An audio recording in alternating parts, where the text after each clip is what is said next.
O avivamento que chegou em Antioquia, amados. Atos 11, nós vamos ver sobre o avivamento que chegou em Antioquia, os versos 19 ao 26, sobre esse maravilhoso avivamento que chegou ali em Antioquia, né? Um livro de Atos, os apóstolos, amados. Embora os apóstolos e os crentes de Jerusalém aceitassem o fato de que os gentios em Cesareia fossem salvos e tivessem se tornado parte da igreja, isso não os estimulou tanto assim. Não havia menor pressa em sair e ganhar mais gentios para o Senhor. De fato, o próprio Pedro continuava a considerar seu ministério como dedicado originalmente aos judeus.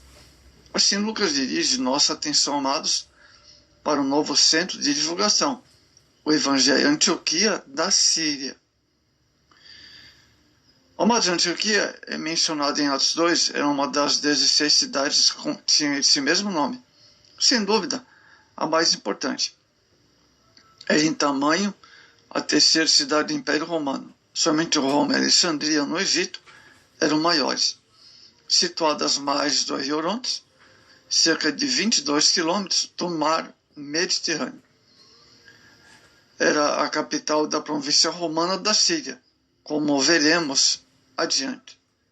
E houve ali, amados, o primeiro centro evangelístico dos gentios em larga escala. Logo se tornou um dos centros mais importantes do cristianismo, sendo a base para a expansão missionária.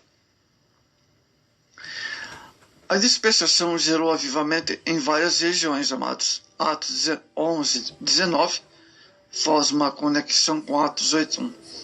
Esses dispersos, logicamente, cheios do Espírito Santo, por onde passavam, pregavam a palavra, indo gerando discípulos. Os evangelistas itinerantes avançam, passando pela Fenícia, Chipre, Antioquia. O território da Fenícia era considerado refúgio para os cristãos perseguidores, os quais fugiam de Jerusalém por causa da perseguição. Após o martírio de Estevão, várias igrejas são geradas através de cristãos anônimos. Veja Filipenses 4:3. O território da Fenícia era conhecido por sua idolatria e foi incisivamente condenado pelo profeta Elias. A arqueologia, quando o descobrimento de textos de Ras Shanha, demonstra que ali imperava o politeísmo, a adoração a vários deuses, bem como uma mitologia natural centralizada ao redor de Baal, que também era conhecido pelo nome de Moloque. Cultos surgidos posteriormente misturavam diversas ideias pertencentes a outras culturas. Mas de maneira geral, a área era estritamente pagã. Foi em um lugar assim que agora chegaram o cristianismo com ousadia e autoridade e poder, amados. A mão do Senhor era com os pregadores dispersos, Atos 11, 21. Essa expressão é usada na Bíblia muitas vezes para significar o poder do Senhor ou mesmo o Espírito Santo, como em Ezequiel 1:3, por exemplo. Com toda certeza, amados, o poder de operação de milagres, o Senhor era manifesto, confirmado, a palavra como em Samaria, Atos 8, 5 a 8. Um grande número creu e se converteu ao Senhor. Isso significa que eles abandonaram seus costumes pagãos e modos mundanos para seguir Jesus. Podemos estar certos, amados, também, que foram batizados com o Espírito Santo, como foi na casa de Cornélio. Como disse Pedro, Deus não faz acepção de pessoas. Os primeiros evangelistas tinham que Atos 11, 20. É impressionante que o segundo maior centro cristão, depois de Jerusalém, não registre o nome dos fundadores da igreja, apenas como alguns varões de Chipre e Cirene, que podem ser estado entre os 3.000 que foram salvos e ficaram cheios do Espírito Santo no dia de Pentecostes. Eles começaram guiados, preparados pelo Espírito Santo, a falar aos gregos de Antioquia, anunciando as boas novas do Senhor, conforme Atos 11, 21. Houve um grande número de conversões, hein? Amados, a fama do avivamento de Antioquia chega até Jerusalém. Chegaram notícias da conversão daqueles gentios pagãos, chegou a Jerusalém. Os crentes reconheceram que a difusão do evangelho entre os gentios era um importante novo progresso. Antioquia era muito significativa, dada ser ela a terceira cidade mais importante do Império Romano, só superada pela província de Roma e Alexandria, como vimos antes. O avivamento que veio à igreja primitiva não era promovido por interesses próprios, pelo contexto. Verificamos que os apóstolos pareciam estar presos ainda em muitas tradições, mas o Espírito Santo tem seus meios específicos para expandir a igreja e despertar os seus servos. Atos 11, 22. Barnabé é enviado a Antioquia, amados. Quando Barnabé chegou a Antioquia, encontrou um grande número de cristãos. Viu que a graça de Deus estava sendo derramada entre os corações. Atos 11, 13. Então exerceu seu maravilhoso ministério de ensino. A escolha de Barnabé para Antioquia foi muito importante, pelo fato de ser um mestre na palavra. Demonstra também que a igreja de Jerusalém estava interessada na nova Assembleia de Antioquia e enviou o melhor incentivador para ajudar os novos crentes. O fato de ter sido enviado a Antioquia objetivava também que pregasse o evangelho e animasse os outros crentes ao longo do caminho. Com o presente de Barnabé, amados, a igreja cresce em Antioquia. Barnabé era um homem cheio do Espírito Santo e de fé, e isso atraiu muita gente. Atos 11, verso 24. No avivamento que vem do Senhor, sempre pessoas certas e aprovadas por Deus estão nos seus devidos lugares. A igreja cresceu de tal ponto que não dava mais para Barnabé continuar sozinho naquela missão discipuladora, amados. Foi necessário buscar Saulo em Tarso para ajudá-lo, pois sabia do seu potencial chamado. Atos 11, 25.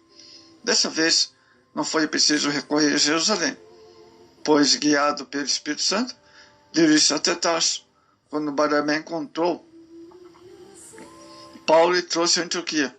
Os dois tornaram-se os mestres principais da igreja, reunindo crentes e instruindo muita gente. O avivamento de Antioquia, amados, gera um novo nome aos discípulos. Em Antioquia, os discípulos pela primeira vez receberam o nome de cristãos. Eram assim chamados publicamente pelos cidadãos de Antioquia. Atos 11, 26. Até essa ocasião, amados, os crentes eram todos conhecidos como judeus. Os gentios e mesmo os judeus consideravam os crentes simplesmente como uma outra seita dos judeus. Mas agora existia uma assembleia de crentes, constituída em maior parte de gentios incircuncisos, que não participaram da circuncisão. É claro que esses crentes não podiam ser dado um nome judeu, nem poder ser considerado como constituindo uma seita dos judeus. Eles precisavam ter um nome, uma nomenclatura própria, sob o comando particular de generais do exército romano. Os soldados recebiam o nome de seu general, que era acrescido o sufixo iano, iani, no latim ianos, em grego, para indicar que eram soldados e seguidores daquele general. Por exemplo, os soldados de César eram chamados cesarianos, e os soldados de Pompeu eram chamados de pompeianos. Os partidos políticos também eram designados pelas mesmas formas e sufixos. Por isso, as pessoas de Antioquia começaram a ser chamadas de cristãos, de cristiani, ou cristianos, soldados, seguidores, adeptos de Cristo. Alguns acreditam que o nome foi dado pela primeira vez por zombaria, mas não há evidência disso. Os crentes não rejeitaram o nome. Eles, na verdade, estavam no exército do Senhor, vestido com a armadura de Deus. Efésios 6, 10. Características espirituais da igreja de Antioquia, amados. O avivamento de Antioquia começou a gerar interesse e atrair outros cristãos. Atos 11, 27 ao 30. Registra que naqueles dias desceram profetas de Jerusalém para Antioquia. Depois de Barnabé e outros ministros vieram para compor o quadro de obreiros de Antioquia. A percepção da ação de Deus naquela cidade despertou interesse em investir no ensino através de homens preparados como Barnabé e Saulo. A igreja é composta por profetas e doutores. Um dos aspectos fundamentais para o crescimento sadio de uma igreja caracteriza no ensino e profético. Tudo o que temos hoje na igreja é fruto da palavra. Quando o ministério do Senhor é priorizado, Deus a faz crescer. Acompanha o ministério de ensino outro ministério profético. Não necessariamente o dom de profecia, mas o dom ministerial de profecia.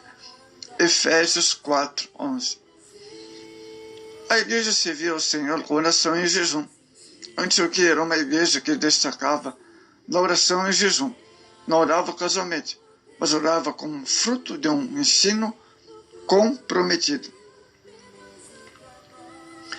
A igreja é sensível à voz do Espírito Santo. Veja Atos 13, 2. Amados, a igreja aviva, ela preocupava com as missões. Uma igreja cheia do Espírito Santo obedece o ID. Veja, notemos a palavra apartar, Atos 13, 2. O termo ID no grego é poreutnes, o verbo exato. No original grego não está no imperativo, conforme é encontrado nas traduções e versões portuguesas Bíblia, mas no gerúndio, mostrando que a ação está em andamento. A tradução correta é indo, quando está agindo ou enquanto está no id. Uma igreja avivada prepara e envia missionários. Separai-me agora Barnabé e Paulo para a obra que vos tenho chamado. Atos 13, 2. A obra missionária requer preparo, pois um líder experimentando é sempre a melhor escolha em termos de missões. Amados,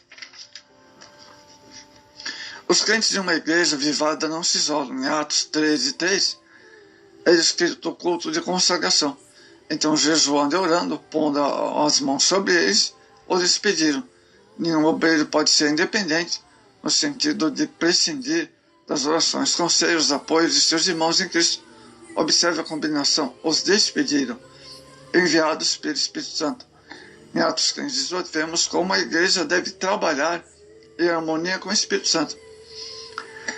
Amados, o avivamento de Antioquia aconteceu porque havia crentes que intercederam, mas não sabemos quem eram essas pessoas.